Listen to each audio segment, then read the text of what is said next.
الحمدللہ 1990 سے ادارہ دعوت ارشاد الیگزینڈریا ورجینیا کے زیر اہتمام ہر اتوار بعد نماز ظہر درس قرآن کا یہ سلسلہ جاری ہے۔ آج مورخہ اکتوبر 23 2011 کا یہ درس قرآن سورۃ اعراف کی آیت نمبر 19 سے شروع ہو رہا ہے۔ اعوذ باللہ من الشیطان الرجیم بسم اللہ الرحمن الرحیم وَيَا آدَمُ اسْكُنْ أَنْتَ وَزَوْجُكَ الْجَنَّةَ فَكُلَا مِنْ حَيْثُ شِئْتُمَا وَلَا تَقْرَبَا هَذِهِ الشَّجَرَةَ فَتَكُونَا مِنَ الظَّالِمِينَ فوسوس لهما الشيطان ليبدي لهما ما وري عنهما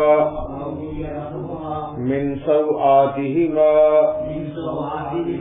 وقال ما نهاكما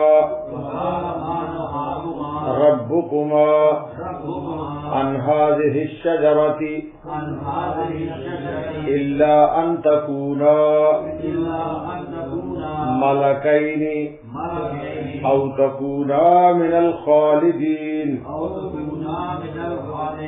وقاسمهما إني لكما لمن الناصحين فدلاهما بغرور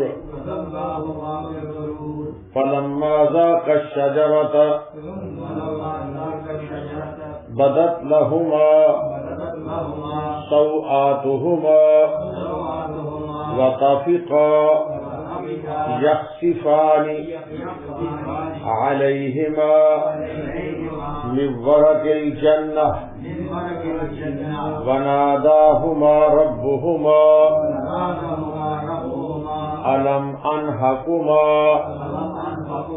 عن تلكما الشجرة وأقل لكما إن الشيطان لكما عدو مبين قالا ربنا ظلمنا أنفسنا وإن لم تغفر لنا وترحمنا لنكونن من الخاسرين قال اهبطوا بعضكم لبعض عدو ولكم في الأرض مستقر ومتاع إلى حين قال فيها تحيون وفيها تموتون ومنها تخرجون صدق اللہ العظیم۔ ترجمہ: وَيَا آدَمُ اسْكُنْ أَنْتَ وَزَوْجُكَ الْجَنَّةَ، اور ہم نے حکم دیا کہ اے آدم تم اور تمہاری بیوی جنت میں رہو۔ فَكُلَا مِنْ حَيْثُ شِئْتُمَا، پھر جس جگہ سے چاہو دونوں آدمی کھاؤ۔ وَلَا تَقْرَبَا هَذِهِ الشَّجَرَةَ، اور اس درخت کے پاس مت جاؤ۔ فَتَكُونَا مِنَ الظَّالِمِينَ، کبھی ان لوگوں کے شمار میں آ جاؤ جن سے نامناسب کام ہو جایا کرتا ہے۔ فَوَسْوَسَ لَهُمَا الشَّيْطَانُ، پھر شیطان نے ان دونوں کے دلوں میں وسوسہ ڈالا۔ لِيُبْدِيَ لَهُمَا مَا وُورِيَ عَنْهُمَا مِنْ سَوْآتِهِمَا، تاکہ ان کا پردہ کا بدن جو ایک دوسرے سے پوشیدہ تھا دونوں کے روبرو بے پردہ کر دے. قال ما نهاكما ربكما عن هذه الشجرة، کہنے لگا کہ تمہارے رب نے تم دونوں کو اس درخت سے کسی اور سبب سے منع نہیں فرمایا. الا ان تكونا ملکین، مگر محض اس وجہ سے کہ تم دونوں کہیں فرشتے ہو جاؤ. او تکونا من الخالدین، یا ہمیشہ زندہ رہنے والوں میں سے ہو جاؤ. وقاسمهما انی لکما لمن الناصحین، اور ان دونوں کے روبرو قسم کھائی کہ یقین جانیے میں آپ دونوں کا خیر خواہ ہوں. فدلاہما بغرور، پس ان دونوں کو فریب سے نیچے لے آیا. فلما ذاق الشجرہ، پس ان دونوں نے جو درخت کو چکھا. بدت لہما سوآتہما، دونوں کا پردے کا بدن ایک دوسرے کے روبرو بے پردہ ہو گیا. وطفقا یخصفان علیہما من ورق الجنہ، اور دونوں اپنے اوپر جنت کے پتے جوڑ جوڑ کر رکھنے لگے. وناداہما ربہما، اور ان کے رب نے ان کو پکارا. الم انہکما عن تلکما الشجرہ، کیا میں تم دونوں کو اس درخت سے ممانعت نہ کر چکا تھا؟ وَأَقُلْ لَكُمَا، اور یہ نہ کہہ چکا تھا إِنَّ الشَّيْطَانَ لَكُمَا عَدُوٌّ مُبِينٌ، کہ شیطان تمہارا صریح دشمن ہے. قَالَا رَبَّنَا ظَلَمْنَا أَنفُسَنَا، دونوں کہنے لگے کہ اے ہمارے رب ہم نے بڑا نقصان کیا. وَإِن لَّمْ تَغْفِرْ لَنَا وَتَرْحَمْنَا، اگر آپ ہماری مغفرت نہ کریں گے اور ہم پر رحم نہ کریں گے. لَتَكُونَنَّ مِنَ الْخَاسِرِينَ، تو واقعی ہمارا بڑا نقصان ہو جائے گا. قَالَ اهْبِطُوا بَعْضُكُمْ لِبَعْضٍ عَدُوٌّ، حق تعالی نے فرمایا کہ نیچے ایسی حالت میں جاؤ کہ تم باہم بازے دوسرے بازوں کے دشمن رہو گے. وَلَكُمْ فِي الْأَرْضِ مُسْتَقَرٌّ، اور تمہارے واسطے زمین میں رہنے کی جگہ ہے. وَمَتَاعٌ إِلَىٰ حِينٍ، اور نفع حاصل کرنا ایک مدت تک. قَالَ فِيهَا تَحْيَوْنَ وَفِيهَا تَمُوتُونَ وَمِنْهَا تُخْرَجُونَ، اور فرمایا کہ تم نے وہاں ہی زندگی بسر کرنا ہے. وَفِيهَا تَمُوتُونَ، اور وہاں ہی مرنا ہے. وَمِنْهَا تُخْرَجُونَ، اور اسی میں سے پھر پیدا ہونا ہے.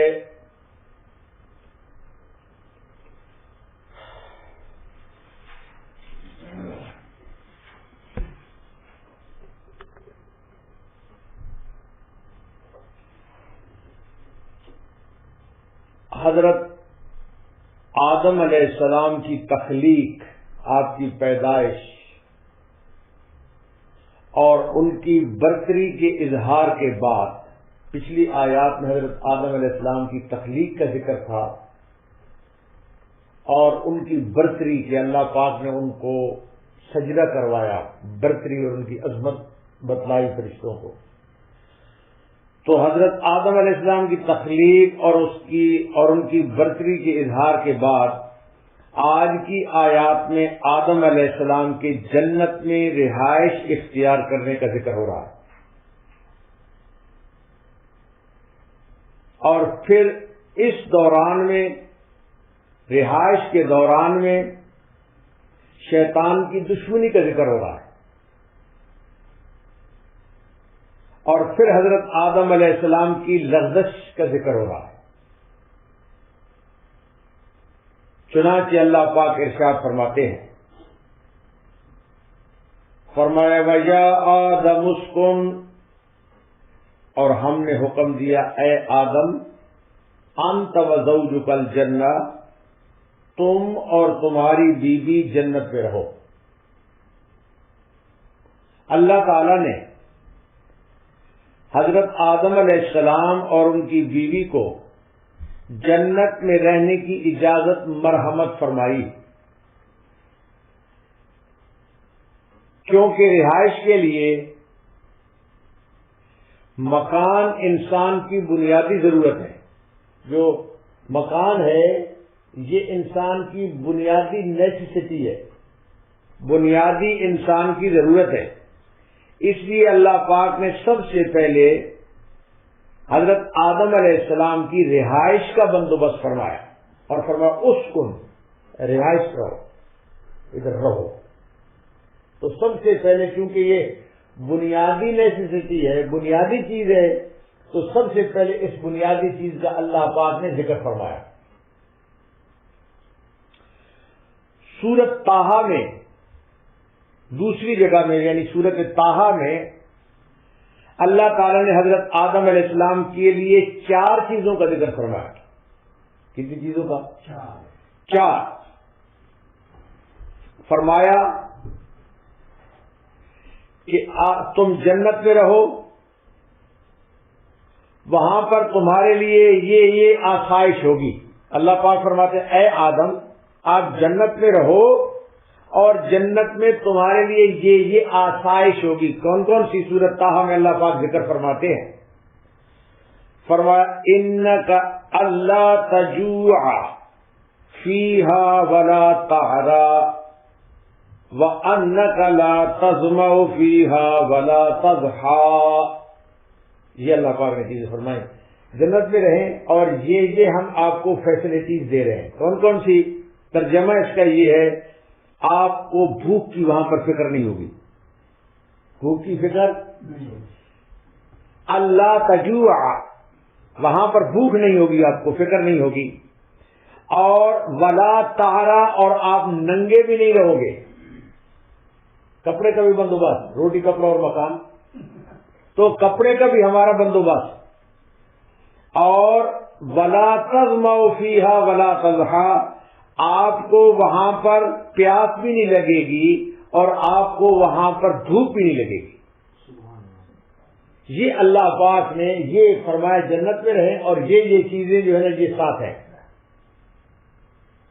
گویا بالفاظ دیگر اللہ تعالی نے بنیادی ضروریات میں خوراک کا ذکر فرمایا، لباس کا ذکر فرمایا، پانی کا ذکر فرمایا اور مکان کا انتظام فرمایا۔ کس کا انتظام فرمایا؟ مکان کا انتظام فرمایا۔ اور اس زمانے میں اقوام متحدہ کے منشور کے تحت انہی چیزوں کو انسان کی بنیادی ضرورت قرار دیا گیا ہے۔ اقوام متحدہ کا جو منشور ہے یہی چیزیں جو انسان کی بنیادی ضرورت ہے، انسان کی کیا ہے؟ انسان کی بنیادی ضرورت ہے۔ حالانکہ یہ تو منشور آج انسان کی یہ بنیادی ضروریات کو گنوا رہا ہے، اللہ تعالیٰ نے انسان کی پیدائش کے وقت ان بنیادی ضرورتوں کا انتظام فرما کر اور ان کا اللہ پاک نے ذکر فرما چکے ہیں۔ اللہ پاک ان کا ذکر بندوبست بھی فرما چکے ہیں اور ان کا ذکر بھی فرما چکے ہیں۔ تو فرمایا وَيَا آدَمُ اسْكُنْ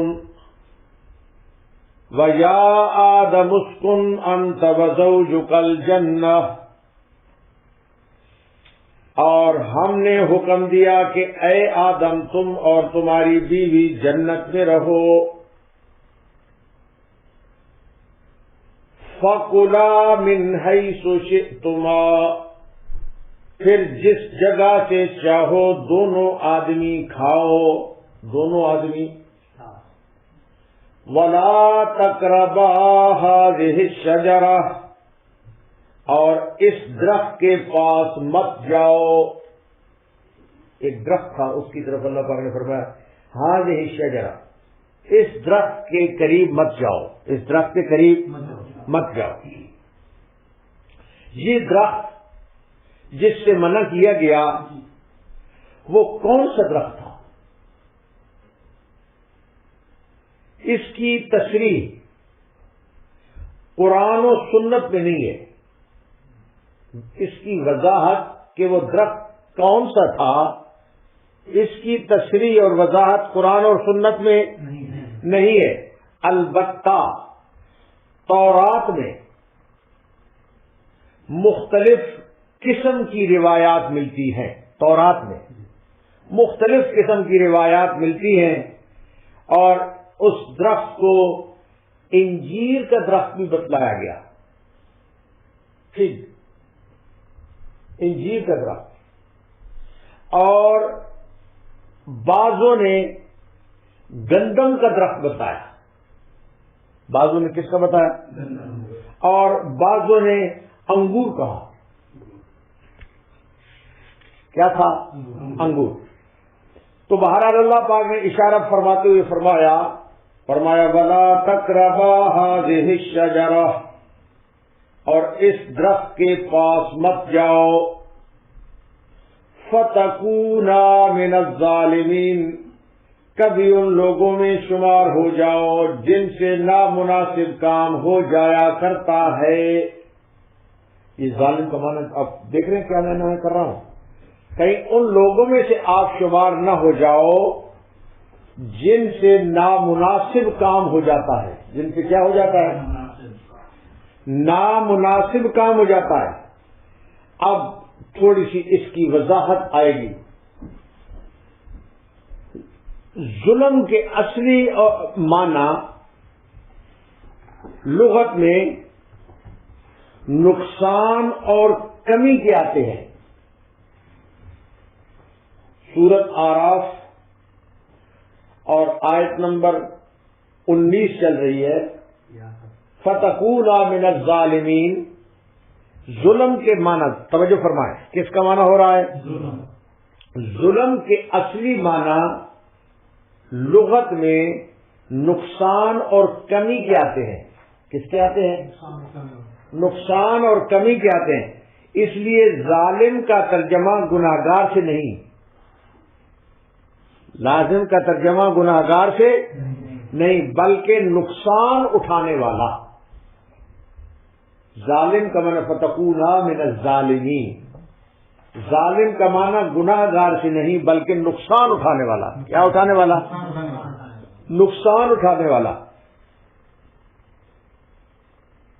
ابلیس، توجہ فرمائیں، ابلیس چونکہ حضرت آدم کی وجہ سے ملعون ہو چکا تھا، حضرت آدم علیہ السلام کی وجہ سے ابلیس کے اوپر لعنت آ چکی تھی، ابلیس کے اوپر کیا آ چکی تھی، تو ابلیس حضرت آدم علیہ السلام کی وجہ سے ملعون ہو چکا تھا، اس لیے اس کے دل میں حسد اور انتقام کی آگ سلگ رہی تھی۔ ابلیس کے دل میں حسد اور انتقام کے میں بدلہ لوں، اس کی آگ جو ہے ابلیس کے دل کے اندر سلگ رہی تھی۔ حضرت آدم علیہ السلام کی یہ نعمت اور کرامت جب اس نے دیکھی کہ ملائکہ نے سجدہ کیا اور پھر جنت کے اندر رہائش ملی، تو جس وقت اس نے حضرت آدم علیہ السلام کی یہ نعمت اور کرامت دیکھ کر حضرت آدم علیہ السلام کو اس عیش و عشرت سے اور اعلی مقام سے علیحدہ کرنے کے متعلق سوچنے لگ گیا کہ ان کو اس مقام سے میں علیحدہ کروں، اور حضرت آدم علیہ السلام کو اس عیش اور عشرت سے میں نکالوں، اس عیش اور عشرت، جنت کی عیش اور عشرت سے میں ان کو نکالوں۔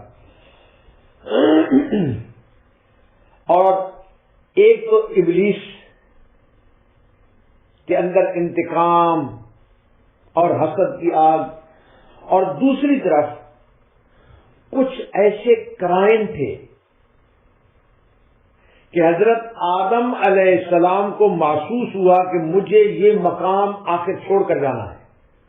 کچھ ایسے کرائم تھے کہ حضرت آدم علیہ السلام کو محسوس ہوا کہ میں نے اس مکان کو، جنت کے مقام کو چھوڑ کر جانا ہے، جنت کے مقام کو چھوڑ کر جانا ہے، کیونکہ زمین حضرت آدم علیہ السلام کی، زمین کی مٹی حضرت آدم علیہ السلام کی فطرت میں ہے. زمین کی مٹی حضرت آدم علیہ السلام کی کس میں تھی؟ فطرت میں تھی. اور وہ سمجھتے تھے کہ میرا خمیر تو زمین کی مٹی سے تیار ہوا، جو میرا خمیر ہے کس سے تیار ہوا؟ اور بتقاضائے فطرت ان کو اندیشہ تھا. حضرت آدم علیہ السلام کو کیا تھا؟ اندیشہ تھا کہ میرا خمیر مجھ کو زمین کی طرف کہیں کھینچ کر نہ لے جائے. حضرت کو خطرہ تھا، حضرت آدم علیہ السلام کو، کہ یہ میرا خمیر جو ہے مجھ کو کہیں زمین کی طرف کھینچ کر نہ لے جائے. اس لیے کہ اصل اپنی فرع کو جذب کرتی ہے. اصل مٹی اصل تھی، تو وہ جو حضرت آدم علیہ السلام اس کی فرع تھے، تو اصل اپنی فرع کو جذب کرتی ہے، کھینچتی ہے. اپنی فرع کو کیا کرتی ہے؟ جذب کرتی ہے. نمبر 1 بات. نمبر 2، اسی طریقے سے حضرت آدم علیہ السلام کو یہ بھی معلوم تھا کہ میری خلافت عرضی کا اعلان ہو چکا ہے. حضرت آدم علیہ السلام کو یہ بھی معلوم تھا کہ میری خلافت عرضی، کہ مجھے زمین کے اندر خلافت ملی ہے. میری خلافت عرضی کا کیا ہو چکا ہے؟ اعلان ہو چکا ہے. اور مجھے اسی لیے پیدا کیا گیا، خلافت عرضی کے لیے، زمین کی خلافت کے لیے مجھے اسی لیے پیدا کیا گیا. جیسے اللہ پاک نے قرآن میں فرمایا وَإِذْ قَالَ رَبُّكَ لِلْمَلَائِكَةِ إِنِّي جَاعِلٌ فِي الْأَرْضِ خَلِيفَةً. تو اللہ پاک نے فرمایا آپ کو زمین کے اندر خلیفہ بنا رہے ہیں. زمین کے اندر کیا بنا رہے ہیں؟ خلیفہ بنا رہے ہیں. لہذا حضرت آدم علیہ السلام دیکھ رہے تھے کہ ایک نہ ایک دن مجھ کو منصب خلافت کی ادائیگی کے لیے زمین کے اوپر اترنا پڑے گا. زمین کے اوپر اترنا پڑے گا. اس لیے حضرت آدم علیہ السلام کو خلود جنت کا ہر وقت کھٹکا لگا رہتا تھا کہ بھائی میں یہ جنت کے اندر ہمیشہ جو میرا رہنا ہے نا، تو وہ دل میں ہر وقت حضرت آدم علیہ السلام کے دل میں کھٹکا لگا رہتا تھا. کیا لگا رہتا تھا؟ کھٹکا. 2 چیزیں ہو گئی ہیں، توجہ فرماتے جاؤ، یہ پوائنٹ ہے. نمبر 3 اعلان خلافت کے بعد، جس وقت اعلان ہو گیا تھا حضرت آدم علیہ السلام کی خلافت کا زمین کے اندر، تو اعلان خلافت کے بعد حق تعالی نے حضرت آدم کو یہ حکم دیا کہ اسکن انت وزوجک الجنہ. یہ یا آدم اسکن انت وزوجک الجنہ، یہ لفظ کون سا اللہ پاک نے استعمال فرمایا؟ کہ اے آدم آپ رہیں اور آپ کی بیوی رہے. آپ رہیں اور آپ کی بیوی. اس میں جو لفظ ہے نا اسکن کا، اس میں اشارہ تھا کہ یہ جو جنت میں رہنا ہے یہ چند روز کے لیے. کس کے لیے؟ یہ چند روز کے لیے، کیونکہ دائمی قیام کا حکم اس میں نہیں، کیونکہ اللہ پاک نے اسکن فرمایا، اللہ پاک نے آکم نہیں فرمایا. 2 عربی کے اندر لفظ ہے، ایک ہے اسکن، عارضی قیام کے لیے لفظ ہوتا ہے اسکن، اور مستقل قیام کے لیے ہوتا ہے اکم. کیا ہوتا ہے؟ تو حضرت آدم علیہ السلام نے دیکھ رہے تھے کہ میرے لیے اللہ پاک اسکن کا لفظ استعمال فرما رہے ہیں جنت میں. کون سا لفظ استعمال فرما رہے ہیں؟ یا آدم اسکن.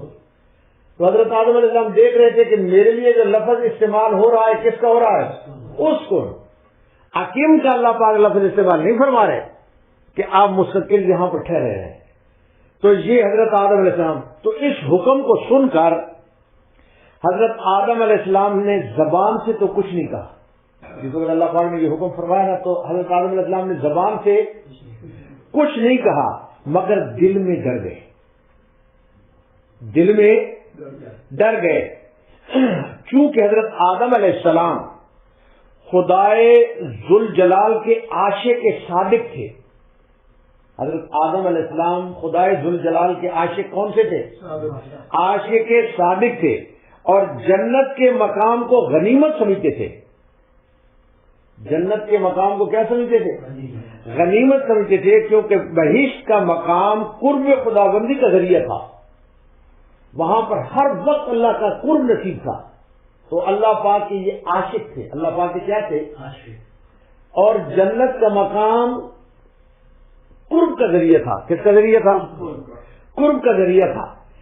جس سے بڑھ کر عاشق کے صادق کی نظر میں کوئی چیز محبوب اور مطلوب نہیں ہے. کہ عاشق جو صادق ہوتا ہے اس کے نزدیک سب سے زیادہ یہ ہوتا ہے کہ میں اپنے محبوب کے قریب رہوں، میں اپنے محبوب کے کیا رہوں؟ قریب رہوں. ایک بات. نمبر 2، ابلیس اس نے یہ خیال کیا، یہ تو حضرت آدم علیہ السلام کی وجوہات تھیں. ابلیس نے ادھر یہ خیال کیا کہ عاشق صادق کو میں قرب کا لالچ دوں، کیونکہ وہ سمجھتے تھے کہ حضرت آدم علیہ السلام اللہ پاک کے عاشق صادق ہے، اور جو عاشق ہوتا ہے نا اس کو سب سے بڑا لالچ یہ ہوتا ہے کہ تم اپنے محبوب کے قریب ہو جاؤ گے، اپنے محبوب کے کیا ہو جاؤ گے. تو ابلیس نے یہ خیال کیا کہ میں عاشق صادق حضرت آدم علیہ السلام کو قرب کا لالچ دوں. کس کا لالچ دوں؟ قرب، قریب ہونے کا. کس کا لالچ دوں؟ قریب ہونے کا لالچ دوں. اور میں قریب ہونے کا لالچ دے کر آپ ان کو چکمہ دے سکتا ہوں. حضرت آدم علیہ السلام کو کیا دے سکتا ہوں؟ چکمہ دے سکتا ہوں. اس لیے یہ حضرت آدم اور حوا کو، ابلیس حضرت آدم اور حوا کو ملکیت اور خلود فی الجنت کا اس نے ہیلہ بتایا کہ میں آپ کو ایک ہیلہ بتاتا ہوں جس سے آپ فرشتے بن جائیں گے، اور جس سے آپ کو خلود فی الجنت، جنت میں ہمیشہ رہنے کا موقع ملے گا. میں آپ کو ایک ہیلہ بتاتا ہوں. ان کو کیا بتایا کہ میں آپ کو کیا بتاتا ہوں؟ ہیلہ بتاتا ہوں. اور قسم کھائی. شیطان نے کیا کھائی؟ توجہ فرماؤ. اب بات یعنی کہ اس نے قسم کھائی. کیا کھائی؟ اس نے قسم کھائی اور یہ باور کرایا کہ یہ ہیلہ جو میں بتا رہا ہوں یہ قرب اور دوام کا ذریعہ ہے. اللہ کا قرب بھی نزدیک ہو جائے گا جو میں ہیلہ بتا رہا ہوں، اور ہمیشہ آپ ادھر رہیں گے، ہمیشہ آپ کو، تو آپ کو قرب بھی نصیب ہو جائے گا اور آپ کو دوام بھی نصیب ہو جائے گا. ہمیشہ رہنا، آپ کو قرب بھی نصیب ہوگا اور آپ کو دوام بھی نصیب ہوگا. چنانچہ حضرت آدم اور حضرت حوا سنتے ہی اس نے ایسی بات کی تاکہ حضرت آدم اور حوا سنتے ہی اس کی طرف مائل ہو جائے. سنتے ہی اس کی طرف کیا ہو جائے؟ کیونکہ وہ چیز دیکھ رہا تھا جو چیز زیادہ افیکٹ ہو سکتی ہے ان دونوں کے اوپر، تاکہ یہ سنتے ہی اس کی طرف کیا ہو جائیں؟ مائل ہو جائے. کیونکہ زیادتی قرب اور دوام یہ عاشق کی عین تمنا اور آرزو ہوتی ہے. عاشق کی عین تمنا اور کیا ہوتی ہے؟ آرزو ہوتی ہے. تو اب جناب والا آپ توجہ فرمائیں آیت کی طرف. آیت سورۃ اعراف آیت نمبر 20. تو فرمایا فوسوس لہما الشیطان، پھر شیطان نے ان دونوں کے دل میں وسوسہ ڈالا. شیطان نے ان دونوں کے دل میں کیا ڈالا؟ وسوسہ. عربی زبان میں وسوسہ باریک اور مخفی آواز کو کہا جاتا ہے. وسوسہ عربی زبان میں باریک اور مخفی آواز کو کہا جاتا ہے. زیور کی معمولی جو جھنکار ہے اس کو بھی وسوسہ کہتے ہیں. جو زیور ہے اس کی جو معمولی قسم کی مطلب چوڑیاں پہنی ہوئی ہیں زیور، تو وہ جو تھوڑی سی جو جھنکار ہے اس کو بھی وسوسہ بولتے ہیں. اس کو بھی کیا بولتے ہیں؟ اس کو بھی وسوسہ بولتا ہے. شیطان کو بہشت سے نکلنے کا اگرچہ حکم ہو چکا تھا، شیطان کو بہشت سے جس وقت اس نے سجدہ نہیں کیا تو اس کو نکلنے کا اگرچہ حکم ہو چکا تھا، مگر ابھی تک وہ نکالا نہیں گیا تھا. آرڈر آ چکے تھے لیکن ابھی تک اس کو نکالا نہیں گیا تھا. لہذا وسوسہ ڈالنے میں کامیاب ہو گیا. وسوسہ ڈالنے میں کیا ہو گیا؟ وسوسہ ڈالنے کے اندر کامیاب ہو گیا. اور پھر وسوسہ ایک نفسیاتی عمل ہے. وسوسہ کیا ہے؟ ایک نفسیاتی عمل ہے جس کے لیے قریب آنا ضروری بھی نہیں ہے. دور سے بھی آدمی وسوسہ ڈال سکتا ہے. دور سے بھی آدمی وسوسہ ڈال سکتا ہے.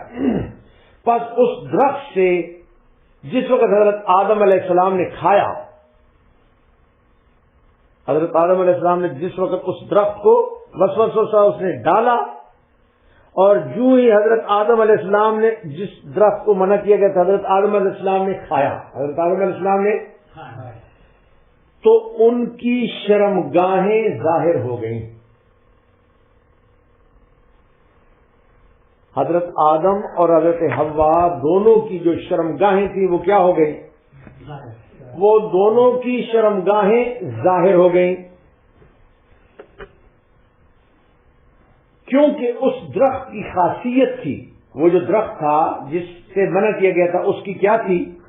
اس کی خاصیت تھی کہ اس کو کھاتے ہی جنت کا لباس اتر جائے. اس درخت کی خاصیت تھی کہ اس درخت کو کھاتے ہی جنت کا لباس اتر جائے. چنانچہ حضرت آدم اور حوا کی برہنگی، حضرت آدم اور حوا کی برہنگی، ننگا ہونا، برہنگی کا معنی کیا ہے؟ ننگا ہونا. حضرت آدم اور حضرت حوا کی برہنگی شیطان کی وجہ سے ہوئی ہے. کس کی وجہ سے ہوئی ہے جی؟ حضرت آدم اور حوا کی جو برہنگی ہے، جو ننگا پن ہے، وہ کس سے ہوا ہے؟ شیطان کی وجہ سے ہوا. لہذا برہنگی، ننگا ہونا، یہ شیطانی فعل ہے. ننگا ہونا کس کا فعل ہے؟ یہ شیطانی فعل ہے. بعض حلقوں میں برہنگی آج کے دور میں فیشن بنی ہوئی ہے. بعض حلقوں میں برہنگی کیا ہے؟ وہ نیوڈسٹ. یہ جو نیوڈسٹ ہونا، برہنہ ہونا، ننگا ہونا، آج کل کے ماحول میں یہ فیشن بنا ہوا ہے. کیا بنا ہوا ہے؟ یہ فیشن بنا ہوا ہے اور تہذیب اور روشن خیالی کے اندر داخل ہے. جو جتنا بڑا ننگا ہوگا اس کو اتنا بڑا مہذب اور روشن خیال تصور کیا جاتا ہے کہ بھائی یہ بہت بڑا روشن خیال ہے. جتنا زیادہ ننگا ہو جائے اس کو بہت زیادہ روشن خیال تصور کیا جاتا ہے اور مہذب. وہ کہتے ہیں یہ تو تہذیب کے اعلیٰ درجے پر جا رہا ہے، ننگا جو ہو رہا ہے. ایسا باریک کپڑا پہننا، توجہ فرماؤ، ایسا باریک کپڑا پہننا جو ستر پوشی کا تقاضا پورا نہ کرے. ایسے کپڑے نکلے ہوئے ہیں کہ کپڑے بھی پہنتے ہیں، دوپٹے بالخصوص عورتیں ایسی پہنتی ہیں کہ وہ ایسا باریک کپڑا پہننا کہ جو ستر پوشی کا تقاضا پورا نہ کرے. کیونکہ کپڑے کا مطلب ہے ستر پوشی کرنا. کپڑے کا مطلب کیا ہے؟ جو ستر پوشی کا تقاضا پورا نہ کرے. یا ایسا کپڑا پہننا جو انتہائی چست ہو، اتنا ٹائٹ قسم کا کپڑا کہ جس سے پتہ چلے کہ وہ جو ہے نا، وہ آدمی کے، انسان کے جو ہے نا یہ پستان یہ ہے، اس کا پیٹ یہ ہے، اس کی فلانی جگہ یہ ہے، اتنی یہ موٹی ہے. ایسا چست لباس پہننا. ایسا کیا کرنا؟ باریک لباس پہننا یا ایسا چست لباس پہننا جس سے انسانی اعضاء کا پتہ چلتا رہے. یہ بھی سب برہنگی ہے. یہ بھی نیوڈسٹ ہے. یہ بھی نیوڈ ہونا ہے. یہ بھی کیا ہے؟ نیوڈ ہونا ہے. یہ بھی برہنگی ہے. یہ بھی کیا ہے؟ یہ بھی برہنگی ہے جو شیطانی فعل ہے. ابھی آپ سن رہے ہیں کہ بھائی یہ برہنگی کس کا فعل تھا؟ یہ سب شیطانی فعل ہے. یہ سب کیا ہے؟ شیطانی فعل ہے. 1930 میں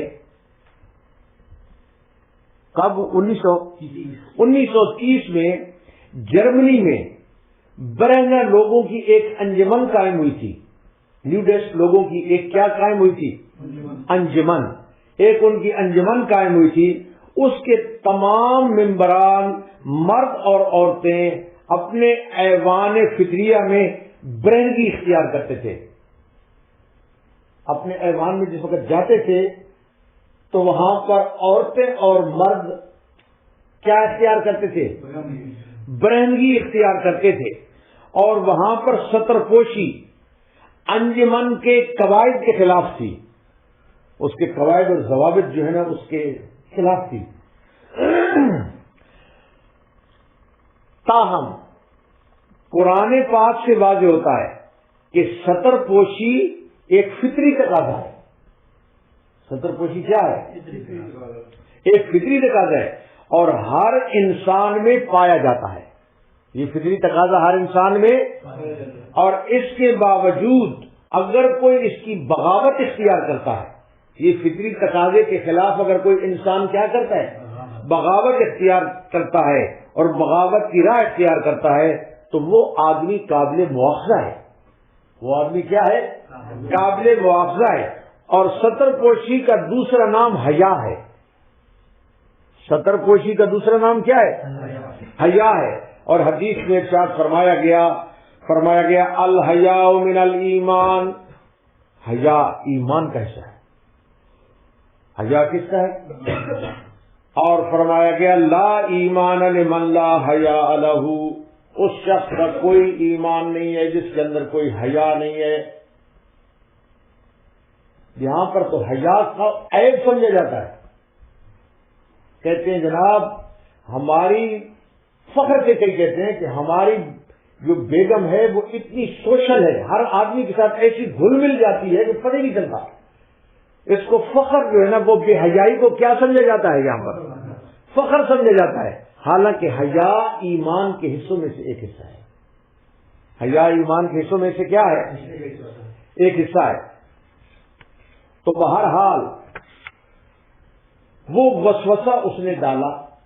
کس نے؟ شیطان نے. وہ وسوسہ، اور جس وسوسے کے ذریعے حضرت آدم اور حوا کو اس نے دھوکہ دے دیا. حضرت آدم اور حوا کو اس نے کیا دے دیا؟ دھوکہ دے دیا. تو دیکھیے فرمایا فوسوس لہما الشیطان. پھر شیطان نے ان دونوں کے دل میں وسوسہ ڈالا لیبدی لہما ما بوری عنہما من سوآتہما، تاکہ ان کا پردے کا بدن جو ایک دوسرے سے پوشیدہ تھا دونوں کے روبرو بے پردہ کر دے. اور ساتھ ساتھ اس نے کہا، وسوسہ ڈالنے کے بعد شیطان نے کہا، ابلیس نے کہا قال ما نہاکما ربکما عن ہذہ الشجرہ الا ان تکونا ملکین او تکونا من الخالدین. کہنے لگا کہ تمہارے رب نے تم دونوں کو اس درخت سے اور کسی سبب سے منع نہیں فرمایا مگر محض اس وجہ سے کہ تم دونوں کہیں فرشتے ہو جاؤ یا ہمیشہ زندہ رہنے والوں میں سے ہو جاؤ. اس وجہ سے اللہ پاک نے تم کو منع کیا ہے. وجہ اس کا اور ریزن اس کی یہ ہے. ملک، فرشتہ، یہ جو ملک ہے، ملک توجہ فرماؤ، ملک لام کے اوپر اگر زبر ہو تو پھر اس کا معنی ہوتا ہے فرشتہ. ملک اس کا معنی کیا ہوتا ہے؟ فرشتہ. اور اگر لام کے نیچے زیر ملک تو اس کا معنی ہوتا ہے بادشاہ. اس کا معنی کیا ہوتا ہے؟ ملک. تو ملک اور ملک، حضرت ابن عباس فرماتے ہیں کہ دونوں قراتیں درست ہیں. ملک بھی آدمی پڑھ سکتا ہے اور ملک بھی پڑھ سکتا ہے. دونوں قراتیں اس کی کیا ہے؟ درست ہے. اور مطلب یہ ہے کہ ممنوع پھل کھانے سے یا تو تم فرشتے بن جاؤ گے یا تمہیں یہاں کی دائمی بادشاہت مل جائے گی. یا تو تم فرشتے بن جاؤ گے یا تم کیا دائمی کیا تم کو مل جائے گی؟ بادشاہت مل جائے گی. اور یہی مفہوم سورۃ طٰہٰ میں بھی ملتا ہے. یہی جو مفہوم ہے سورۃ طٰہٰ میں بھی اللہ پاک فرماتے ہیں کہ وہاں اس طرح اللہ پاک فرماتے ہیں کہ شیطان نے جب وسوسہ ڈالا تو شیطان نے ساتھ یہ کہا هل ادلکم علی شجرۃ الخلد وملک لا یبلی، بھلا میں تم کو ایسا درخت بتا دوں جو ہمیشہ کی زندگی اور کبھی نہ زائل ہونے والی بادشاہت دے. ایسا میں تم کو درخت بتاتا ہوں کہ تم کو ہمیشہ کی زندگی نصیب ہو جائے گی اور ہمیشہ کی تم کو بادشاہت نصیب ہو جائے گی. ہمیشہ کی کیا ہو جائے گی؟ بہرحال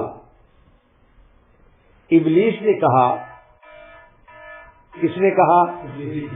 ابلیس نے کہا کہ ابتدا میں جو آپ کو ممانعت کی گئی تھی، ابتدا میں آپ کو کیا کی گئی تھی؟ ابتدا میں جو آپ کو ممانعت کی گئی تھی اس وقت ملکیت اور حیات ابدیہ آپ کے مناسب نہیں تھی. اس نے ایک یہ بھی بات بتائی کہ جو ابتدا میں اللہ پاک نے اس درخت سے تم کو ممانعت کی اس وقت وہ ملکیت اور بادشاہت آپ کے مناسب نہیں تھی. اس وقت آپ کے کیا نہیں تھی؟ اس وقت آپ کے مناسب حال نہیں تھی. اب آپ ترقی کر گئے ہیں. ہاں، اب آپ کیا کر گئے ہیں؟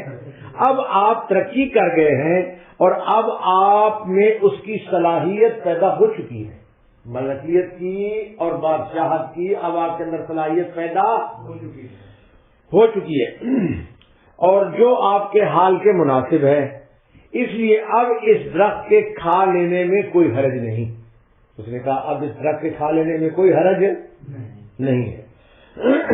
ابلیس نے وسوسہ اندازی کے ساتھ قسم بھی اٹھا لی. پہلے تو وسوسہ ڈالا، یہ سارے سبز باغ دکھائے اور پھر اس کے بعد کیا اٹھائی ہے؟ قسم. اب اس کی قسم کا ذکر آتا ہے.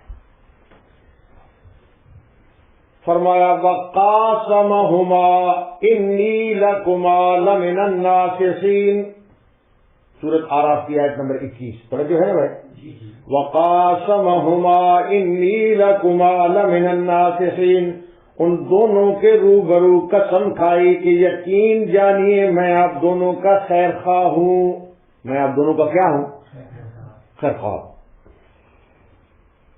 خدا کی قسم یہ بات میں تمہاری خیر خواہی میں کہہ رہا ہوں. اس نے کہا خدا کی قسم میں یہ جو بات کر رہا ہوں میں کس میں کہہ رہا ہوں؟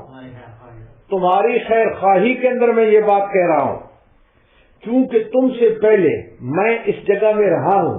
شیطان نے کہا کہ میں تم سے پہلے اس جگہ میں رہ رہا ہوں، اس جگہ میں رہ رہا ہوں، اس لیے میں یہاں کے احوال اور اطوار کو بخوبی جانتا ہوں.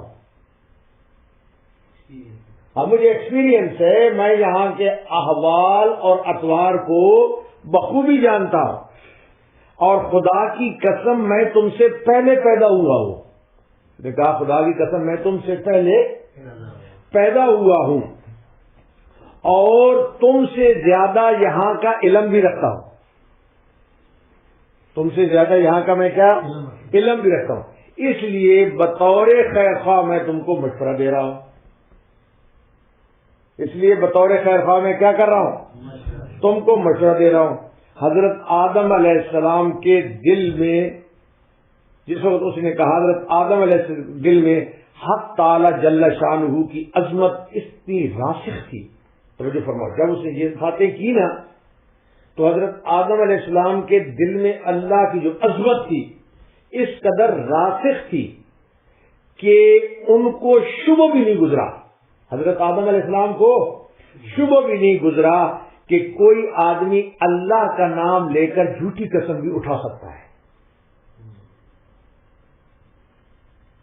اتنی حضرت آدم علیہ السلام کے اوپر اللہ پاک کی عظمت جو ہے نا ان کے اوپر دل کے اوپر تھی کہ ان کے دل میں یہ شبہ ہی نہیں گزرا کہ کوئی آدمی اللہ کی قسم جھوٹی اٹھا سکتا ہے. کوئی اللہ کی قسم جھوٹی بھی اٹھا سکتا ہے اور کوئی آدمی اللہ پاک کی جھوٹی قسم اٹھانے کی جرات کر سکتا ہے، یہ ان کو شبہ بھی نہیں گزرا۔ اور حکم شرعی بھی یہی ہے، توجہ فرماؤ، قسم کے معاملے میں شرعی حکم بھی یہی ہے کہ جب کوئی خدا کی قسم کھائے، جب کوئی آدمی خدا کی قسم کھائے تو اس کی بات مان لینی چاہیے، یہ شرعی حکم بھی ہے۔ شرعی حکم بھی یہی ہے کہ اگر کوئی آدمی قسم کھائے تو اس کی بات کو کیا کرنا چاہیے؟ مان لینا چاہیے، یہ شریعت بھی یہی کہتی ہے۔ اس لیے حضرت آدم علیہ السلام اور حوا اس کے دھوکے میں آ گئے، حضرت آدم اور حوا اس کے دھوکے میں آ گئے، اور اس سے یعنی کہ حضرت آدم علیہ السلام کا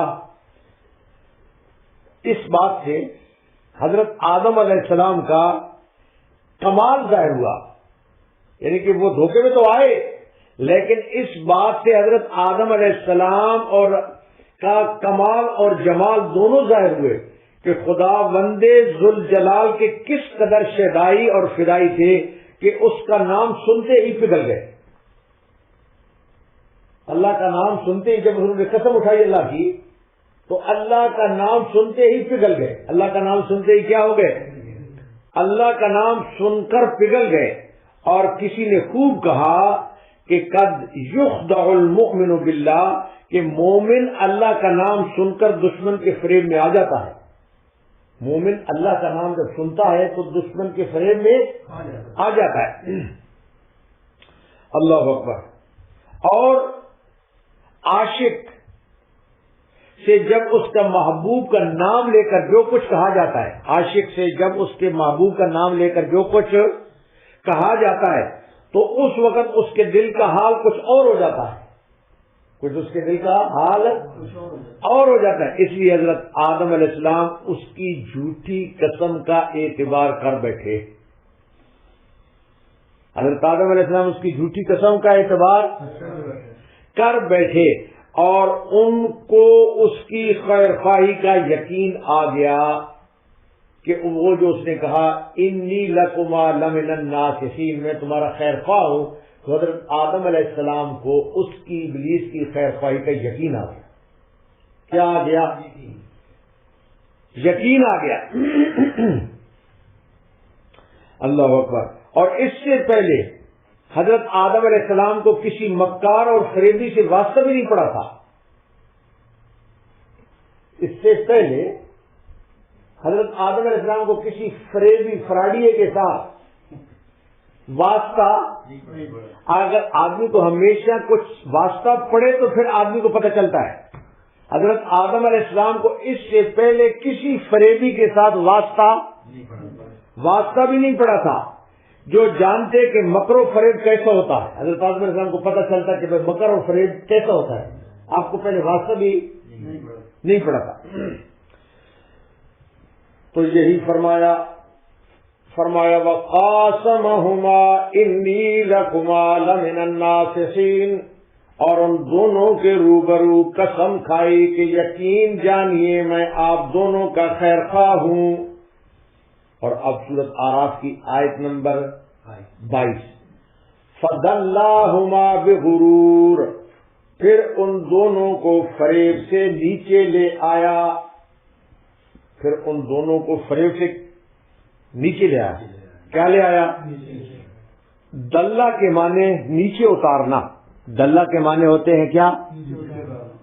نیچے اتارنا، مرتبہ کے لحاظ سے بھی ہو سکتا ہے یا جنت سے نیچے اترنا بھی ہو سکتا ہے، مرتبہ کا بھی یہ ہو سکتا ہے اور جنت سے نیچے اترنا بھی ہو سکتا ہے۔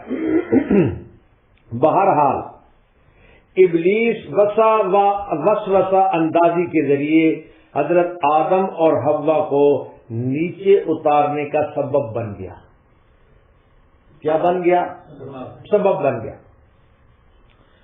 اور یہ جو ممنوع شجر، یہ جو درخت تھا، ممنوع شجر یعنی کہ جس درخت سے ممانعت کی گئی تھی، کیا کی گئی تھی؟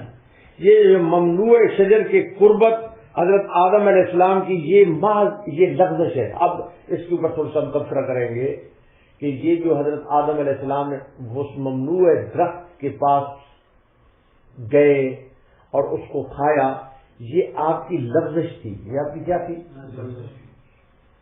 یہ آپ کی محض ایک لغزش تھی، یہ گناہ نہیں تھا. یہ گناہ، زور سے بولو، یہ گناہ نہیں تھا، اور اس کو گناہ نہیں کہا جا سکتا.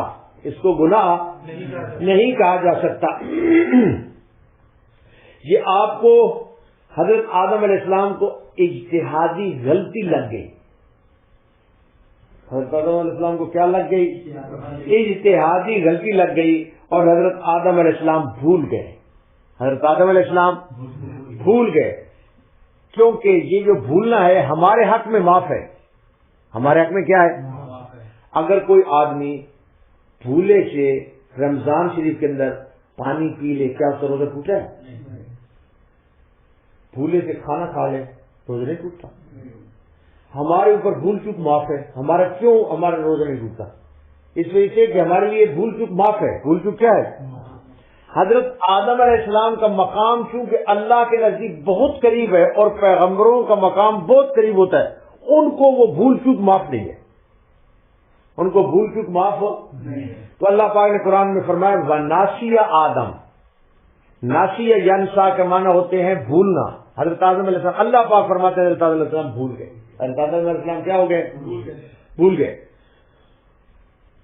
نمبر 2، دوسری بات یہ ہے کہ اللہ تعالیٰ کے حکم کے سمجھنے میں آپ کو غلطی لگی.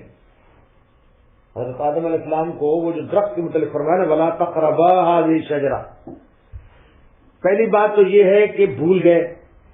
دوسری بات یہ ہے کہ حکم کے سمجھنے میں آپ کو غلطی لگی. حکم کے سمجھنے میں کیا لگی؟ غلطی لگی. کیونکہ ممانعت بعض اوقات فرض ہوتی ہے اور بعض اوقات مستحب ہوتی ہے. یہ جو ممانعت ہوتی ہے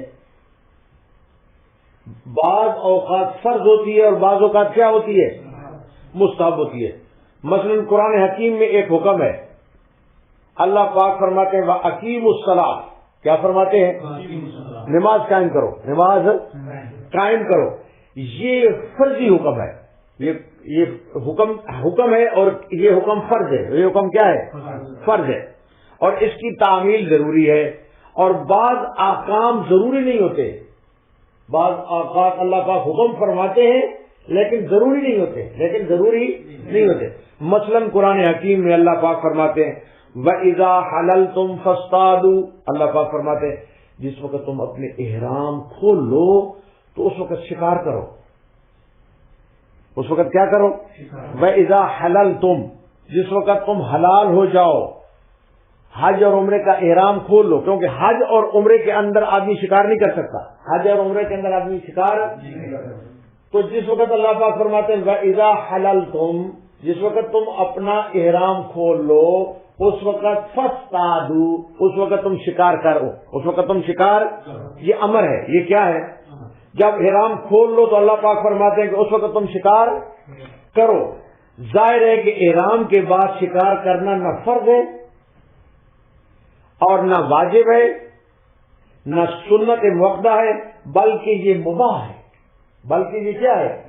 بلکہ یہ مباح ہے کہ احرام کھل جانے کے بعد شکار کرنے کی اجازت ہے. شکار کرنے کی کیا ہے؟ اجازت ہے. تو اب اگر کوئی شخص احرام کھولنے کے بعد شکار نہیں کرتا، احرام کھولنے کے بعد شکار نہیں کرتا، تو اس نے کوئی جرم نہیں کیا ہے. اس نے کوئی جرم نہیں کیا ہے. اسی طرح حضرت آدم علیہ السلام بھی شاید شجرہ ممنوعہ کو محض انہوں نے استحبابی حکم سمجھا. جس طریقے سے یہ یہاں پر حکم استحبابی مستحب ہونے کا ہے، حضرت آدم علیہ السلام نے بھی جو اللہ پاک نے فرمایا اس درخت کے قریب مت جاؤ، اس حکم کو انہوں نے استحبابی حکم سمجھا ہے. کون سا حکم سمجھا ہے؟ استحبابی حکم سمجھا ہے. اور اس کی تعمیل ضروری نہیں سمجھی، جس طریقے سے شکار کرنے کی تعمیل کرنا ضروری نہیں ہے. جس طریقے سے شکار کرنے کی تعمیل کرنا کیا ہے؟ ضروری اور حضرت آدم علیہ السلام نے پھل کھا لیا. حضرت آدم علیہ السلام نے پھل کھا لیا. بہرحال اس لغزش کی دو وجوہات ہو سکتی ہیں، اور حضرات انبیاء کا طریقہ یہ ہے، توجہ فرماؤ، حضرات انبیاء کا طریقہ یہ ہے کہ جب ان سے کوئی بھول چوک ہو جاتی ہے، جب ان سے کیا ہو جاتی ہے، بھول چوک ہو جاتی ہے، تو فوراً بارگاہ خداوندی میں معافی کے خواستگار ہو جاتے ہیں. فوراً بارگاہ خداوندی میں کیا ہو جاتے ہیں، معافی کے خواستگار ہو جاتے ہیں، اور اپنی لغزش کی کوئی تعویل نہیں کرتے. اپنی لغزش کی کوئی تعویل کہ بھائی میں اس وجہ سے کیا، اس وجہ سے کیا. یہ انبیاء کرام کا طریقہ ہے کہ جب بھی کوئی لغزش ہو جاتی ہے تو فوری طور پر اللہ پاک کی دربار میں وہ جو ہے نا بغیر تعویل کے توبہ کرتے ہیں، بغیر تعویل کے کیا کرتے ہیں. تو حضرت آدم علیہ السلام نے اپنی لغزش کی کوئی تعویل نہیں کی، اور تعویل بھی کرنا یہ خلاف ادب ہے. اللہ پاک کے دربار میں تعویل کرنا کیا ہے، خلاف ادب ہے. اور اس وجہ سے حضرت آدم علیہ السلام نے لغزش کے بعد توبہ اور استغفار کی ہے. لغزش کے بعد کیا کیا ہے، توبہ اور استغفار کی طرف متوجہ ہو گئے، جس سے ان کا مرتبہ اور بلند ہو گیا ہے. توبہ اور استغفار کی تو ان کا مرتبہ اور کیا ہو گیا، اور بلند ہو گیا. جیسے کہ ارشاد باری تعالی اللہ پاک نے قرآن میں بتایا ان کی توبہ کے بعد مرتبے کے بلند ہونے کا. اللہ پاک فرماتے ہیں وَعَصَىٰ آدَمَ رَبَّهُ فَغَوَىٰ ثُمَّ اجْتَبَاهُ رَبُّهُ، یعنی کہ حضرت آدم علیہ السلام نے یہ آپ سے لغزش ہو گئی اور آپ بھول گئے، لیکن پھر اس کے بعد ثُمَّ اجْتَبَاهُ رَبُّهُ، اللہ پاک نے پھر اس کے بعد ان کے مرتبے کو اور بلند فرما دیا. حضرت آدم علیہ السلام کے مرتبے کو اور کیا کر دیا، جب انہوں نے توبہ کر دی اور استغفار کر لی تو اللہ پاک نے ان کے مرتبے کو اور کیا کر لیا، بلند فرما دیا. تو معصیت کے بعد اجتباء کا ذکر اس توبہ اور استغفار کا ثمرہ ہے کہ جو انہوں نے توبہ کی تو اللہ پاک نے اور اجتباء، اور اللہ پاک نے ان کو بلند فرمایا، اور اللہ پاک نے ان کو کیا فرمایا، بلند فرمایا. اور شیطان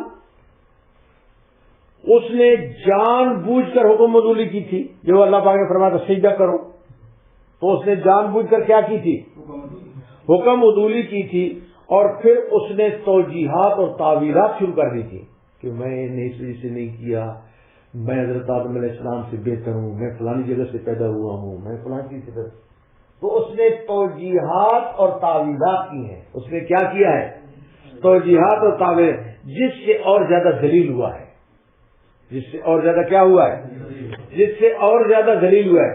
اور حضرات انبیاء کرام اپنے بلند مرتبہ اور کمال معرفت کے سبب اپنی لغزشوں پر مواخذہ خداوندی سے ڈرتے ہیں، مواخذہ خداوندی سے ڈرتے ہیں. اور بقول مولانا رومی، توجہ فرماؤ، توجہ ہے نا بھائی، بقول مولانا رومی اگرچہ وہ گناہ جو حضرت آدم علیہ السلام سے زرزد ہوا، مولانا رومی فرماتے ہیں کہ حضرت آدم علیہ السلام سے جو گناہ سرزد ہوا، کیا ہوا، سرزد ہوا، وہ بال کے برابر تھا. کس کے برابر تھا، یہ جو بال ہوتا ہے بال کس کے برابر تھا، وہ بال کے برابر تھا. لیکن وہ بال آنکھ میں ظاہر ہوا. کس میں ظاہر ہوا، وہ بال کس میں ظاہر ہوا، آنکھ میں ظاہر ہوا. توجہ فرماؤ مولانا رومی کی بات، سبحان اللہ. وہ بال کس میں ظاہر ہوا، کہتے ہیں کہ انسان کے جسم پر کم و بیش بال ہوتے ہیں. مولانا رومی فرماتے ہیں کہ انسان کے جسم کے اوپر ہر جگہ کے اوپر کیا بال ہوتے ہیں، مگر ان بالوں سے کوئی تکلیف نہیں ہوتی، ان بالوں سے کوئی تکلیف نہیں ہوتی. لیکن اگر یہی بال آنکھوں کے اندر پڑ جائے تو سخت تکلیف دہ ہوتا ہے. یہی بال اگر آنکھوں کے اندر پڑ جائے تو کیا ہوتا ہے، سخت تکلیف دہ ہوتا ہے. اور انسان کو پہاڑ کی طرح معلوم ہوتا ہے، انسان کو. تو مولانا رومی، سبحان اللہ، کیسی بات مولانا رومی نے فرمائی. تو فرماتے ہیں کہ بال انسان کے جسم کے اوپر ہے، کوئی تکلیف نہیں دیتے، لیکن یہی بال اگر انسان کی آنکھ میں پڑ جائے تو وہ تکلیف دہ ہوتا ہے۔ وہ کیا ہوتا ہے؟ کہتے ہیں اسی طرح حضرت آدم علیہ السلام کی ذات بابرکات، فرماتے ہیں مولانا رومی کہ یہ نور قدیم کی آنکھ کی طرف ہے۔ حضرت آدم علیہ السلام نور قدیم، اللہ پاک جو پرانا جو اس کے آنکھ کی طرف ہے۔ کس کی طرف ہے؟ آنکھ کی طرف ہے۔ اور آنکھ جیسی نازک چیز میں ایک بال بھی منزلے ایک بھاری پہاڑ کے بھاری ہوتا ہے۔ ہاں، اگر اس حالت میں جبکہ شیطان ان کو دھوکہ دے رہا تھا، اس حالت میں جبکہ حضرت آدم علیہ السلام کو شیطان کیا کر رہا تھا؟ جب دھوکہ دے رہا تھا، حق تعالی جل شانہ سے مشورہ کر لیتے، اس وقت حضرت آدم علیہ السلام اللہ پاک سے کیا کر لیتے؟ جب شیطان نے آپ کو دھوکہ دیا تو اس وقت حضرت آدم علیہ السلام اگر اللہ پاک سے کیا کر لیتے؟ اگر اللہ پاک سے مشورہ کر لیتے، اللہ اکبر، تو اللہ پاک مشورے کے بعد حضرت آدم علیہ السلام اگر اللہ پاک سے وہ مشورہ کر لیتے تو اللہ پاک صحیح رہنمائی فرما دیتے۔ اللہ پاک اگر اس حالت میں وہ اللہ پاک سے مشورہ کرتے تو حضرت آدم علیہ السلام کی اللہ پاک صحیح رہنمائی فرماتے۔ کیوں؟ اس وجہ سے کہ حضرت آدم علیہ السلام یہ رسول مکلم تھے۔ کون سے رسول تھے؟ ایسے رسول کہ جن کے ساتھ اللہ کلام فرماتے تھے۔ اللہ پاک کیا فرماتے تھے؟ اللہ پاک کلام فرماتے تھے، اور خدا سے بالواسطہ ان کو وحی آتی تھی۔ خدا تعالیٰ سے ان کو بالواسطہ وحی آتی تھی۔ وہ اس بارے میں بھی اللہ پاک سے بالواسطہ پوچھ سکتے تھے، اس درخت کے بارے میں بھی اللہ پاک سے بالواسطہ پوچھ سکتے تھے۔ لہذا ان کی شایان شان یہ تھا کہ جس طریقے سے بلا واسطہ ان کو وحی پہنچی تھی، لا تقربا هذه الشجرہ، اے آدم اس درخت کے قریب نہ جاؤ، جیسے یہ ان کو بلا واسطہ وحی پہنچی تھی، ان کے مناسب یہ بھی تھا کہ جب شیطان نے ان کو مشورہ دیا تو وہ خود خدا تعالی سے بلا واسطہ دریافت کرتے۔ بلا واسطہ اللہ پاک سے کیا کرتے؟ دریافت کرتے کہ یہ ابلیس مجھ کو مشورہ دیتا ہے۔ اللہ پاک سے پوچھتے کہ یا اللہ مجھے یہ ابلیس کیا دیتا ہے؟ یہ مجھے ابلیس مشورہ دیتا ہے، اس بارے میں آپ کا حکم کیا ہے؟ اس بارے میں آپ کا حکم کیا ہے؟ پس حضرت آدم علیہ السلام نے وہ چیز ترک کی، توجہ فرماؤ، حضرت آدم علیہ السلام نے وہ چیز ترک کی جو ان کے شان کے مناسب نہیں تھی۔ آپ نے وہ چیز ترک کی جو آپ کی شان کے مناسب نہیں تھی، تو حضرت اور اللہ پاک سے وہ ان کے شان کے مناسب یہ تھا کہ اللہ سے دریافت کرتے، اللہ سے کیا کرتے؟ دریافت کرے، لیکن بھول گئے، دریافت کرنا بھول گئے، اور خدا تعالیٰ سے انہوں نے دریافت نہیں کیا، پس ترک اولا کی وجہ سے ان کے اوپر یہ عذاب آیا ہے۔ ترک اولا لفظ بولو، کون سا؟ ترک اولا، ترک اولا کی وجہ سے ان کے اوپر یہ عذاب آیا۔ یہ ترک اولا ان کی شان کے لحاظ سے تھا، ورنہ ہمارے لحاظ سے یہ نہیں ہے، ہمارے لحاظ سے ایسا، ہمارے لحاظ سے ایسا نہیں ہے۔ اور پھر حضرت آدم علیہ السلام کی حجت بھی پوری ہو گئی تھی۔ حضرت آدم علیہ السلام کی حجت بھی کیا ہو گئی تھی؟ پوری ہو گئی تھی، کیونکہ قسم کے ساتھ حجت پوری ہو جاتی ہے۔ جیسے میں نے بتایا، کوئی آدمی کسی کے سامنے قسم کھائے تو شرعی مسئلہ بھی یہ ہے کہ اس کی بات کا اعتبار کرو، اس کا بات کا کیا کرو۔ تو حضرت آدم علیہ السلام کی حجت پوری ہو چکی تھی۔ حجت کیا ہو چکی تھی؟ پوری ہو چکی تھی۔ تو خدا تعالیٰ نے فرمایا کہ اگرچہ میں نے تمہاری تقصیر کو معاف کر دیا، اللہ نے فرمایا کہ میں نے تمہاری تقصیر کو کیا کر دیا؟ معاف کر دیا، اور تمہاری توبہ اور معذرت قبول فرما لی، لیکن آئندہ کے لیے میں، اللہ پاک نے فرمایا، تم سے وعدہ کرتا ہوں کہ میری تمہارے اوپر رحمتیں اور برکتیں مبذول ہوں گی، میری تمہارے اوپر رحمتیں اور برکتیں کیا ہوں گی؟ نازل ہوں گی، مبذول ہوں گی، لیکن فی الحال حکم یہ ہے کہ تم جنت سے زمین میں اتر جاؤ۔ فی الحال اللہ پاک نے فرمایا، فی الحال حکم یہ ہے، برکتیں بھی نازل ہوں گی، مقام بھی بلند کر دیا، لیکن فی الحال اللہ پاک نے فرمایا حکم یہ ہے کہ زمین کے اوپر، زمین پر اتر جاؤ، زمین پر اتر جاؤ، تاکہ تمہاری پیدائش کا مقصد جو خلافت فی الارض ہے اور جس کے لیے تم نامزد ہو چکے ہو، وہ زمین میں تمہارے اترنے سے ہی پوری ہوگی۔ جس کے تم نامزد ہو چکے ہو تو تمہارے زمین سے اترنے میں ہی کیا ہوگی؟ وہ زمین میں اترنے ہی سے پوری ہوگی، کیونکہ زمین میں باہمی عدل و انصاف، زمین میں باہمی عدل و انصاف جو خلافت کے لیے ضروری ہے، خلافت کے لیے کیا ہے؟ ضروری ہے، وہ جنت میں رہ کر پورا نہیں ہو سکتا۔ عدل و انصاف خلافت کے لیے ضروری ہے، اور وہ جنت میں رہ کر عدل و انصاف وہاں پر، تو عدل و انصاف جنت میں کیسے ہو؟ وہاں پر کوئی ذاتی کسی کے ساتھ کرنے والا نہیں ہے، تو عدل و انصاف تو وہاں پر ہوگا جہاں پر زیادتیاں ہوں، تو عدل و انصاف جنت میں ممکن نہیں ہے۔ کہاں پر ممکن ہے؟ زمین پر ممکن ہے۔ اللہ اکبر۔ تو خلافت کے لیے باہمی دشمنی چاہیے، اور ہر چیز جنت میں ممکن نہیں، باہمی عداوت کا محل زمین ہے، لہذا اللہ پاک نے فرمایا کہ تم زمین میں اتر جاؤ، زمین میں کیا کرو؟ اتر جاؤ۔ تو یہی ارشاد فرمایا، توجہ فرماؤ، فَدَلَّاهُمَا بِغُرُورٍ، پس ان دونوں کو فریب سے نیچے لے آیا۔ سورۃ اعراف کی آیت نمبر 22۔ فَدَلَّاهُمَا بِغُرُورٍ، پس ان دونوں کو فریب سے نیچے لے آیا۔ فَلَمَّا ذَاقَا الشَّجَرَةَ بَدَتْ لَهُمَا سَوْآتُهُمَا وَطَفِقَا يَخْصِفَانِ عَلَيْهِمَا مِن وَرَقِ الْجَنَّةِ،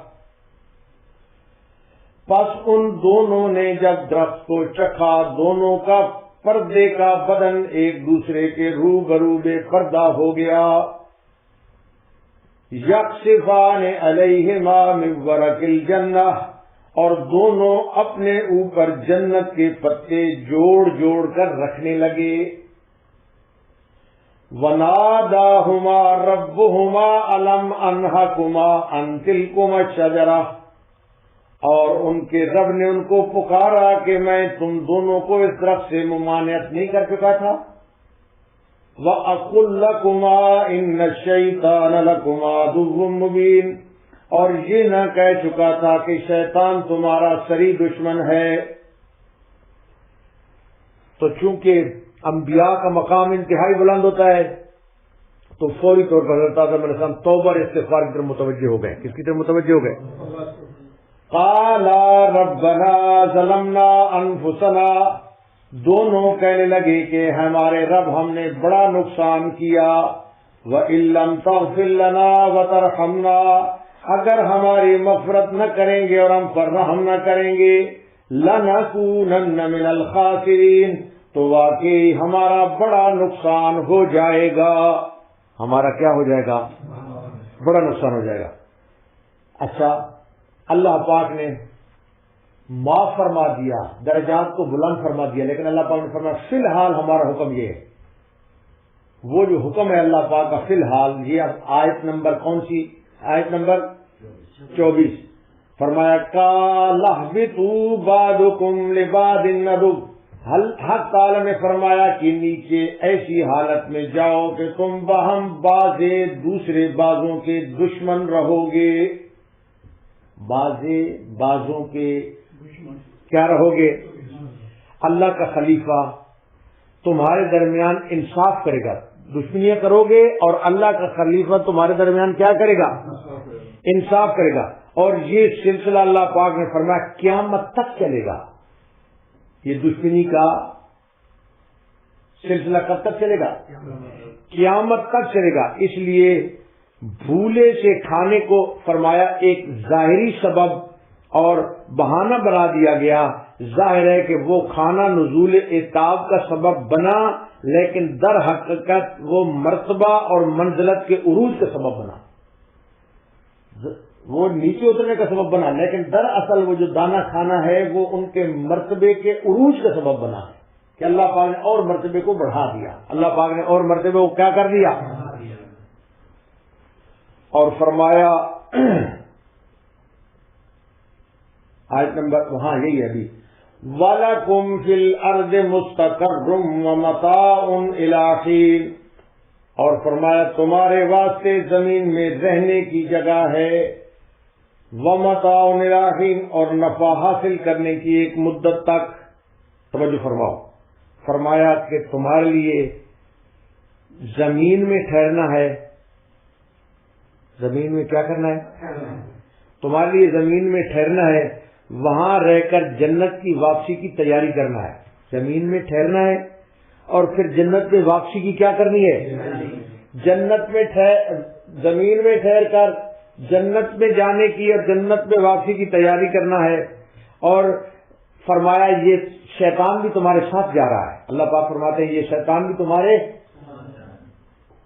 جیسے تم جا رہے ہو یہ شیطان بھی تمہارے ساتھ جا رہا ہے، وہاں پر اس سے ہوشیار رہنا، وہاں پر اس سے کیا رہنا، ہوشیار رہنا۔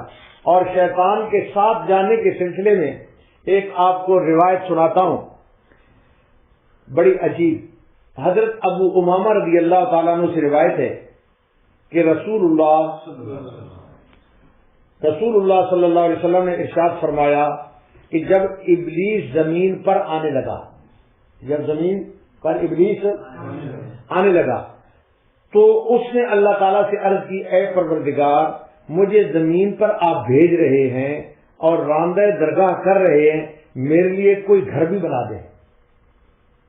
شیطان جب زمین پر آنے لگا تو اللہ پاک سے کہا کہ زمین کے اوپر تو میں جا رہا ہوں، میرے لیے زمین کے اوپر کیا بنا دیں، گھر بنا دیں۔ تو اللہ پاک نے فرمایا کہ تیرا گھر حمام ہے، تیرا گھر کیا ہے، جس میں باتھ روم، جس میں آدمی جاتا ہے حمام میں جاتا ہے۔ اسی وجہ سے آپ کو پتہ ہے کہ آدمی جس وقت جاتا ہے تو پڑھنے کی دعا ہے، اللہم انی اعوذ بک من الخبث والخبائث، یا اللہ جن مرد اور جن عورتوں سے ہم پناہ مانگتے ہیں، یہ اس کا گھر ہے، یہ اس کا کیا ہے۔ تو اس نے کہا یا اللہ میں جا رہا ہوں زمین میں، تو زمین میں میرا کوئی گھر بھی بنا دے۔ تو اللہ پاک نے فرمایا کہ تیرا گھر کیا ہے، تیرے گھر کیا ہے، حمام ہے۔ اس نے پھر عرض کیا کہ یا اللہ میری کوئی بیٹھک بھی بتا دے، مجلس بھی، میری زمین کے اوپر بیٹھک کون سی ہوگی، مجلس کون سی ہوگی۔ تو اللہ پاک نے فرمایا بازار، بازار تیری بیٹھک ہے، بازار تیری کیا ہے، اور رستے ہیں۔ پھر اس نے عرض کیا کہ یا اللہ میرے لیے کوئی کھانا بھی مقرر فرما دے۔ شاید ابلیس نے کہا میرے لیے کوئی کھانا بھی، زور سے بولو نا، مقرر کر دے۔ اللہ پاک نے فرمایا تیرا کھانا وہ چیز ہے جس پر اللہ کا نام نہ لیا جائے، وہ تیرا کھانا ہے جس کے اوپر اللہ کا نام نہ لیا جائے۔ پھر اس نے عرض کیا میرے لیے کوئی پینے کی چیز مقرر کر دی جائے، میرے لیے کوئی پینے کی چیز مقرر کر دے۔ فرمایا ہر نشہ آور چیز تیرا مشروب ہے، جس چیز کے اندر نشہ ہے نا وہ تیرا کیا ہے، وہ تیرا مشروب ہے۔ پھر اس نے عرض کیا کہ مجھے اپنی طرف بلانے کا کوئی ذریعہ بھی عنایت فرما دیے جائے، کوئی ایسی چیز مجھے دے دو کہ میں لوگوں کو اپنی طرف بلاؤں، میں لوگوں کو، زور سے بولو، اپنی طرف بلاؤں۔ تو اللہ پاک نے فرمایا باجے تاشے یہ تیرے منادی ہیں، یہ تیرے اپنی طرف بلانے کے آلات ہیں، یہ تیری طرف بلانے کے کیا ہیں، آلات ہیں۔ پھر اس نے عرض کیا کہ میرے لیے قرآن بھی کوئی بنا دے، انسان کے لیے یہ قرآن ہے، کوئی میرا بھی قرآن ہونا چاہیے۔ اس نے کہا میرے لیے کیا بنا دیں، میرے لیے کوئی قرآن بھی بنا دیں جس کو میں بار بار پڑھا کروں۔ اللہ پاک نے فرمایا گندے شعر تیرا قرآن ہے۔ یہ جو گندے شعر ہیں، یہ مشاعرے وغیرہ میں جو ہے نا وقت لوگ جو ہے نا تباہ و برباد کرتے ہیں، تو یہ جو گندے شعر ہیں، کون سے شعر ہیں، ایک اچھے اشعار ہوتے ہیں، تو یہ جو گندے شعر ہیں یہ تیرا قرآن ہے، یہ تیرا کیا ہے، یہ تیرا قرآن ہے۔ اس نے عرض کیا کہ میرے لیے کوئی کلام بھی مقرر فرما دے، میرے لیے کیا؟ میرے لیے کلام بھی ابلیس نے کہا یا اللہ مقرر فرما دے. اللہ پاک نے فرمایا جھوٹ تیرا کلام ہے. جھوٹ تیرا کیا ہے؟ کلام ہے. اور اب آخری چیز آ رہی ہے. ابلیس نے عرض کی کہ میرے لیے کوئی جال بھی بنا دے. کیا بنا دے؟ جال بنا دے. اللہ پاک نے فرمایا عورتیں تیرا جال ہے. عورتیں تیرا کیا ہے؟ جال ہے جس کے ساتھ آدمی شکار کرتا ہے. تو اس نے کہا یا اللہ میرے لیے کوئی جال بھی مقرر کر دے. تو فرمایا یہ عورتیں تیرا جال ہے. عورتیں تیرا کیا ہے؟ جال ہے. تو یہی فرمایا. توجہ فرماؤ ہے. تو اللہ پاک نے فرمایا وَلَكُمْ فِي الْأَرْضِ مُسْتَقَرٌّ وَمَتَاعٌ إِلَىٰ حِينٍ. اللہ پاک فرماتے ہیں تمہارے لیے مرنے تک زمین پر اترنا ہے, وہاں پر رہ کر جنت کی واپسی کی تیاری کرنا ہے. شیطان بھی ساتھ جا رہا ہے.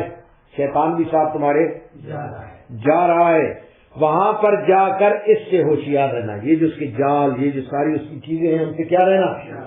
ان سے ہوشیار رہنا اور اس کے دھوکے میں نہ آنا.